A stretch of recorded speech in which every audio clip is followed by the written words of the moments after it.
আসসালামু আলাইকুম। মানুষ প্রবাসে আসে বুক ভরা অনেক স্বপ্ন নিয়ে বেঁচে থাকার জন্য।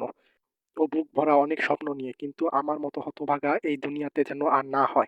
যাই হোক, নিজের কষ্টগুলো চাপা দিয়ে আমরা চলে যাচ্ছি মক্কায় পানি আনার জন্য। আমি এবং আমার সাথে ১১ জন লোক যারা আমার কোম্পানিতে আছে, আমার মতোই ৩ মাস যাবৎ বসা এবং বাসায় একটা টাকাও বেতন পাঠাইতে পারি নাই। কেউ অনেক টাকা ঋণ করে আসছে, আমিও অনেক টাকা ঋণ করে আসছি। কিন্তু আমিও ঠিকঠাক মতো এক কোম্পানি একটা টাকাও বেতন পাঠাইতে পারি নাই। সবারই একই অবস্থা।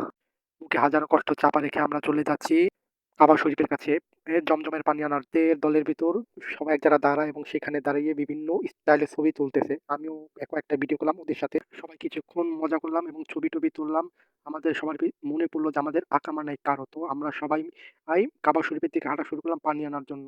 তো আমি আল্লাহ তাআলার কাছে দোয়া করি আল্লাহ যেন আমাদের দিকে একটু রহমতের দৃষ্টিতে তাকায়। আমরা সৌদি আরবে অনেকেই আসছি, অনেকে ঋণ করে, অনেক ধার দেনা হয়ে কিন্তু ঠিকঠাক মতো এখনো বাসায় ৳১ পাঠাইতে পারিনি। এবং আমাদের অবস্থা তেমন ভালো না। আমাদের সাপ্লাই কোম্পানি আমাদের প্রত্যেক দিনই বলে, "আজকে কাজে দিব, কালকে কাজে দিব, এই সপ্তাহে কাজে দিব, সামনের সপ্তাহে কাজে দিব।" এরকম করতে প্রায় আমাদের ৩ মাস হয়ে গেছে। আমরা এখনো কাজ পাইনি এবং আমাদের ঠিকঠাক মতো বেতনও দেয়নি, আকামাও দেয় নাই। আমি যেভাবে দালালের খপ্পরে পড়ে সৌদি আরবে আছি, আমি দোয়া করি অন্যান্য ভাইরা যেন কখনো সৌদি আরবে এরকমভাবে না আসে।